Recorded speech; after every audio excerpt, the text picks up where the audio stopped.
Hello friends, welcome to my YouTube channel. My name is Harjeet Kaur. हम discuss कर रहे थे ज्योग्राफी, जिसमें हमारा टॉपिक चल रहा था अर्थ्स इंटीरियर। तो यहाँ पे आज हम डिस्कस करने वाले हैं कि अर्थ की क्रस्ट में कौन कौन सी फोर्सेस जो है जो अर्थ की क्रस्ट को अफेक्ट करती है। राइट। अब अर्थ की क्रस्ट को दो तरह की फोर्सेस हैं जो इफेक्ट करती है। एक है एक्सोजेनेटिक फोर्सेस, दूसरी है एंडोजेनेटिक फोर्सेस। एक्सो का मतलब क्या होता है? जो फोर्सेस बाहर से काम कर रही है, अर्थ की क्रस्ट के ऊपर से अर्थ की क्रस्ट को इफेक्ट कर रही है, ऐसी फोर्सेस को बोलते हैं एक्सोजेनिक फोर्सेस। एंडो मीन्स जो अर्थ के इंटीरियर से अर्थ को इफेक्ट कर रही है, अर्थ के अंदर से जो फोर्सेस जो है अप्लाई हो रही है और अर्थ की क्रस्ट को चेंज कर रही है, उसको अफेक्ट कर रही है, तो ऐसी फोर्सेस को बोलते हैं एंडोजेनिक फोर्सेस। एंडोजेनिक फोर्सेस जो है इनसाइड ऑफ द अर्थ काम करती है, ये आउटसाइड ऑफ द अर्थ काम करती है एक्सोजेनिक फोर्सेस। एक्सोजेनिक मतलब जो बाहर से हो रही है, राइट, जो चेंजेस बाहर से हो रही है उनको बोलते हैं एक्सोजेनिक फोर्सेस। राइट। अब एंडो और एक्सोजेनिक फोर्सेस की बात करें तो इनमें भी आगे अलग अलग टाइप्स है कि किस तरह से ये फोर्सेस अर्थ की क्रस्ट को इफेक्ट कर रही है। एक्सोजेनिक फोर्सेस में एक तो आ जाता है वेदरिंग का प्रोसेस, दूसरा आ जाता है इरोजन का प्रोसेस। अब वेदरिंग में भी आगे टाइप्स है। फिजिकल वेदरिंग होती है, केमिकल वेदरिंग होती है, बायोलॉजिकल वेदरिंग होती है, जिससे कि अर्थ की क्रस्ट जो है वो टूट रही है, उसकी डिकम्पोजिशन हो रही है अर्थ की क्रस्ट की। इरोजन में भी एक शीट की फॉर्म में अर्थ की जो ऊपर वाली लेयर है वो इरोड हो रही है और एक जगह से दूसरी जगह ट्रांसपोर्ट हो रही है due to various factors like water हो गया, आइस हो गया या विंड हो गया। किसी भी एक्टिविटी की वजह से अर्थ की जो एक लेयर है वो पूरी की पूरी कट के एक जगह से दूसरी जगह मूव हो रही है, इरोड हो रही है। राइट। एंडोजेनिक फोर्सेस की बात करें, ये आगे दो तरह की होती है, डायस्ट्रोफिज्म एंड सडन। सडन होता है एकदम से जो फोर्सेस काम करती है, एकदम से हमें चेंजेस दिख रही है, जैसे कि अर्थक्वेक आया, पूरी की पूरी धरती हिली और हमें पता चला, हमें फील हुआ और उसकी वजह से जो चेंजेस आई वो भी एकदम से दिखती है। दूसरा, वॉल्केनो इरप्ट हो रहा है तो उससे भी जो चेंजेस हो रही है हमें दिख रही है, ये सडन चेंजेस है। राइट, एकदम से होती है, विद इन अ मिनट्स या विद इन सेकेंड्स ये चेंजेस जो है होती है। सेकेंड आता है डायस्ट्रोफिज्म। ये जो डायस्ट्रोफिज्म में चेंजेस आती है ये धीरे धीरे होती है, 1000 मिलियंस ऑफ ईयर्स लग जाते हैं ऐसे चेंजेस होने को, जो डायस्ट्रोफिज्म के थ्रू होती है। इसमें भी आगे दो तरह की है, अपीरोजेनिक एंड ओरोजेनिक। अपीरोजेनिक में क्या होता है, ये कॉन्टिनेंटल प्रोसेस है, कॉन्टिनेंटल बिल्डिंग प्रोसेस आप बोल सकते हो, कॉन्टिनेंट्स को इफेक्ट करता है। ओरोजेनिक जो है ये माउंटेन बिल्डिंग प्रोसेस है, तो इसमें भी थाउजेंड्स और मिलियंस ऑफ ईयर्स जो है लग जाते हैं। अपीरोजेनिक में वही है, कॉन्टिनेंटल बिल्डिंग का है, अपवर्ड होगा या फिर ये डाउनवर्ड फोर्सेस होगी। राइट। ओरोजेनिक में ये टेंशनल एंड कंप्रेशनल आ जाती है। तो इन सब पॉइंट्स को, जितने भी यहाँ पे हमने पॉइंट्स देखे हैं, इन सबको हम एक एक करके अब डिटेल में करेंगे। राइट। स्टार्ट करते हैं एक्सोजेनेटिक और एक्सटर्नल फोर्सेस से। एक्सोजेनिक फोर्सेस कौन कौन सी होती है? एक्सोजेनिक फोर्सेस होती है जो अर्थ के सरफेस पे काम करती है, अर्थ के सरफेस को इफेक्ट करती है और ऊपर से ही ये अप्लाई हो रही है, अर्थ के सरफेस पे अप्लाई हो रही है, कोई अंदर से फोर्सेस नहीं लग रही। राइट। अर्थ की जैसे ये क्रस्ट है तो ये क्रस्ट पे ही यहाँ पे अप्लाई हो रही है, जैसे इरोजन हो रहा है तो ये क्रस्ट को ही इफेक्ट कर रही है, क्रस्ट पे ही अप्लाई हो रही है, तो ये क्या है? एक्सोजेनिक फोर्सेस है, बाहरी फोर्सेस है। राइट। तो इसमें दो तरह की आ जाती है, एक है वेदरिंग, दूसरी है इरोजन। वेदरिंग क्या होती है? वेदरिंग में रॉक्स की डिसइंटीग्रेशन होती है, यहाँ बोल सकते हो डिकम्पोजिशन होती है। ये इन सीटू प्रोसेस है, मतलब वहीं पे होता है, यहाँ पे रॉक है तो वहीं पे इन सीटू वहां पे रॉक की डिकम्पोजिशन हो रही है, डिसइंटीग्रेशन हो रही है थ्रू वेरियस एजेंट्स। इसमें यूजुअली नेचुरल एजेंट्स होते हैं। वेदरिंग में भी आगे तीन टाइप्स आ गई, फिजिकल वेदरिंग, केमिकल वेदरिंग आ जाएगी और बायोलॉजिकल वेदरिंग आ जाएगी। फिजिकल वेदरिंग को मैकेनिकल वेदरिंग भी बोलते हैं। इसमें क्या होता है, इसमें रॉक की कोई केमिकल कंपोजिशन चेंज नहीं होती, ऐसे ही रॉक की डिसइंटीग्रेशन होती है without changing any chemical constitution, right. Rock की डिसइंटीग्रेशन या डिकम्पोजिशन हो रही है without any change in the chemical constituents of the rock. Rock का कोई भी केमिकल कंपोजिशन चेंज नहीं हो रहा है यहाँ पे, राइट। तो इसमें भी बहुत सारे फैक्टर्स आ जाते हैं जिसकी वजह से फिजिकल चेंजेस आती है रॉक के अंदर या फिजिकल वेदरिंग होती है रॉक में।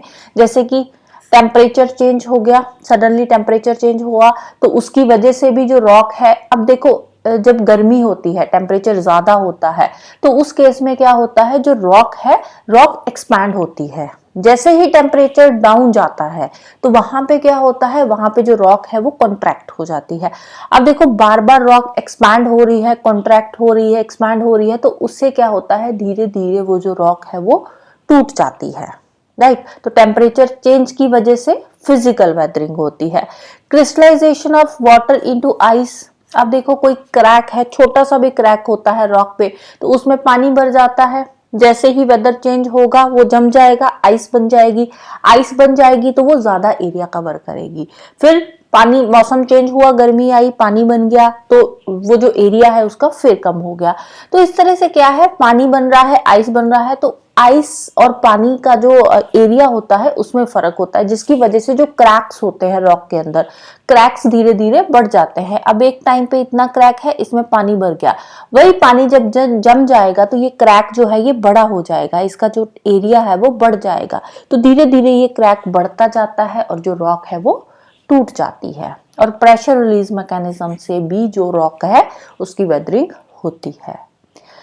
नेक्स्ट आता है केमिकल वेदरिंग।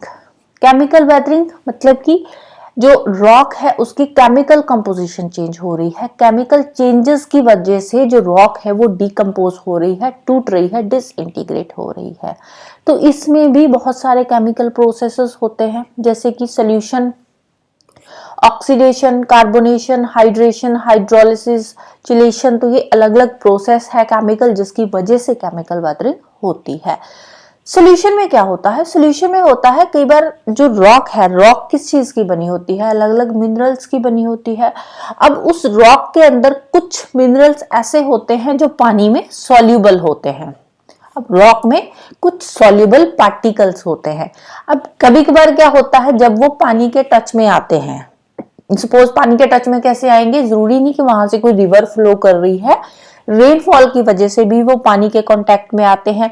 तो उस केस में क्या होता है, जो सॉल्यूबल पार्टिकल्स होते हैं वहां पे वो उसमें डिसॉल्व हो जाते हैं, जिसकी वजह से रॉक की वेदरिंग होती है। और ये जो वेदरिंग होती है इसको बोलते हैं केमिकल वेदरिंग। ऑक्सीडेशन, इसमें ऑक्सीजन के साथ रिएक्शन हुई, ऑक्साइड्स बने और धीरे धीरे रॉक की वेदरिंग शुरू हो गई। कार्बोनेशन में कार्बोनेट्स बाइकार्बोनेट्स के साथ मिनरल्स की रिएक्शन होती है, जो रॉक्स के अंदर मिनरल्स है उसकी वजह से डिकम्पोजिशन हो रही है। हाइड्रेशन में मिनरल्स के साथ पानी मिक्सअप हुआ और वहां पे रिएक्शन हुई और उसकी वजह से वेदरिंग हो रही है। हाइड्रोलिसिस में क्या होता है, हाइड्रोलिसिस में जो रॉक के मिनरल्स है और वाटर मॉलिक्यूल्स है दोनों मिलकर डिकम्पोज होते हैं, रिएक्शन करते हैं और कभी कभार क्या होता है, नए मिनरल कंपाउंड्स भी उनसे बनते हैं, राइट, जिसकी वजह से रॉक की डिसइंटीग्रेशन होती है। नेक्स्ट आती है बायोलॉजिकल वेदरिंग। बायोलॉजिकल वेदरिंग में कौन कौन सी एक्टिविटीज आ जाएगी, प्लांट्स की एक्टिविटी है, एनिमल्स की एक्टिविटी है या फिर ह्यूमन बींग्स की एक्टिविटी की वजह से जो चेंजेस आती है वो आ जाती है बायोलॉजिकल वेदरिंग में। अब देखो प्लांट्स में क्या होता है, कुछ प्लांट्स होते हैं उनकी रूट्स बहुत बड़ी होती है, रूट्स बड़ी होती है जिसकी वजह से जो सरफेस होता है अर्थ का उसमें क्रैक्स आ जाते हैं। कई बार किसी जगह पे कोई रॉक है, उस पे प्लांट है, तो उसकी रूट्स बहुत बड़ी है और वहां पे क्रैक्स आ जाते हैं जिसकी वजह से वो टूट जाती है। या फिर एनिमल्स में कुछ एनिमल्स होते हैं जैसे वो बरो बनाकर रह रहे हैं, राइट, जैसे रैबिट हो गया, तो उस केस में भी कई बार क्रैक्स आ जाते हैं रॉक में और उसकी डिसइंटीग्रेशन शुरू हो जाती है। तो प्लांट्स एंड एनिमल्स जो है यूजुअली इसमें जो है रोल प्ले करते हैं बायोलॉजिकल वेदरिंग में। और ह्यूमन एक्टिविटीज होती है, हम तो डिफॉरेस्टेशन कर रहे हैं, ये सब चीजें कर रहे हैं और उसकी वजह से भी जो वेदरिंग है वो होती है। नेक्स्ट आता है इरोजन। इरोजन क्या होता है, इरोजन होता है पूरा का पूरा रॉक मटेरियल, जहाँ अर्थ की जो ऊपर वाली एक पूरी की पूरी लेयर है वो रिमूव हो रही है और ट्रांसपोर्ट हो रही है एक जगह से दूसरी जगह वो बह रही है किसी भी वजह से। कोई भी मोबाइल एजेंट्स हो सकते हैं, पानी हो सकता है, जैसे रिवर बह रही है, रिवर का पानी बहता है तो अपने साथ वो छोटे छोटे सॉइल पार्टिकल्स को साथ में ले जाता है। तो वहां पे क्या हो रही है, इरोजन हो रही है। कोई स्ट्रीम बह रही है उसकी वजह से होती है, बहुत तेज हवाएं चल रही है तो वहां पे भी इरोजन होती है। वेव्स की वजह से जो ओशियन वेव्स आती है जब वो वापस जाती है तो उस केस में वो सॉइल पार्टिकल्स को अपने साथ ले जाती है। या अंडरग्राउंड वाटर जो बहता है तो वो धीरे धीरे जो अंदर से ही इरोड कर देता है, जिसकी वजह से ऊपर वाली लेयर भी वीक हो जाती है। राइट।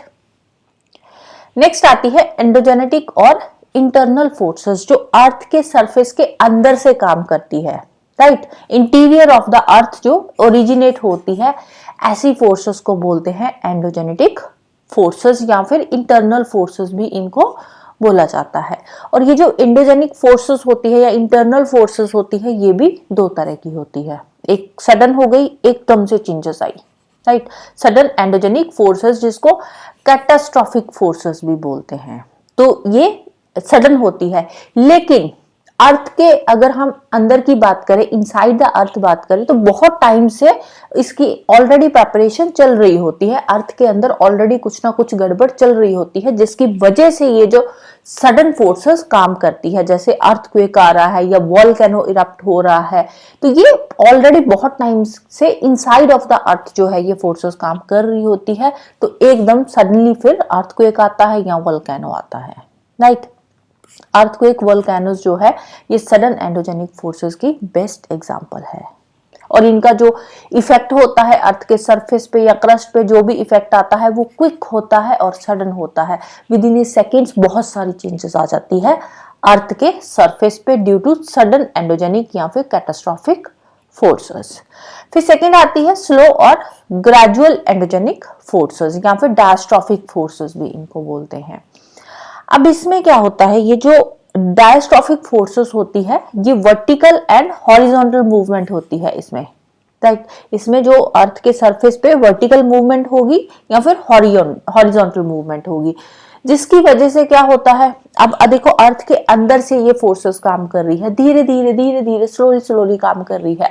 तो अब इसका जो इफेक्ट आता है ना, जो डायस्ट्रॉफिक फोर्सेस का जो इफेक्ट होता है, उसको देखने में थाउजेंड मिलियंस ऑफ ईयर्स लग जाते हैं।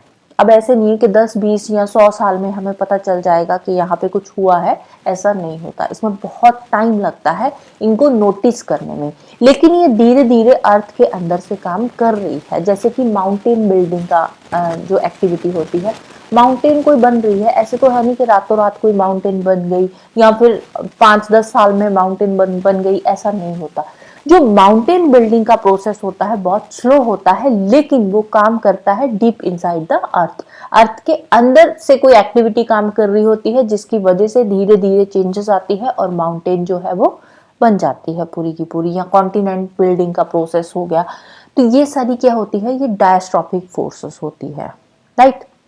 तो इसके जो भी इफेक्ट्स आते हैं वो इफेक्ट्स जो विजिबल होते हैं after thousands and millions of years.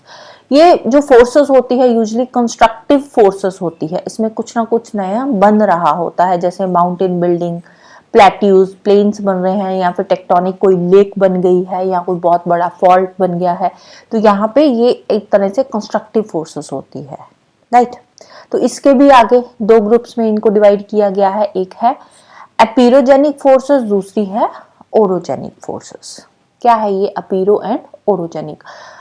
अब जो अपीरोजेनिक फोर्सेस होती है, अपीरोजेनिक फोर्सेस यूजुअली ये कॉन्टिनेंट से रिलेटेड है, कॉन्टिनेंटल मास से रिलेटेड है, और जो ओरोजेनिक फोर्सेस है ये रिलेटेड है माउंटेन बिल्डिंग से। राइट। अपीरोजेनिक फोर्सेस में जो मूवमेंट होती है वो होती है वर्टिकल मूवमेंट। दोनों में जो मेजर डिफरेंस है क्या है, अपीरोजेनिक फोर्सेस में वर्टिकल मूवमेंट होती है और जो ओरोजेनिक फोर्सेस होती है इसमें हॉरिजॉन्टल मूवमेंट होती है। राइट। अब देखो अपीरोजेनिक फोर्सेस में वर्टिकल मूवमेंट हो रही है तो मतलब जो कॉन्टिनेंटल मास है या तो वो ऊपर उठेगा, उसकी अपलिफ्टमेंट होगी या फिर सबसाइडेंस होगी।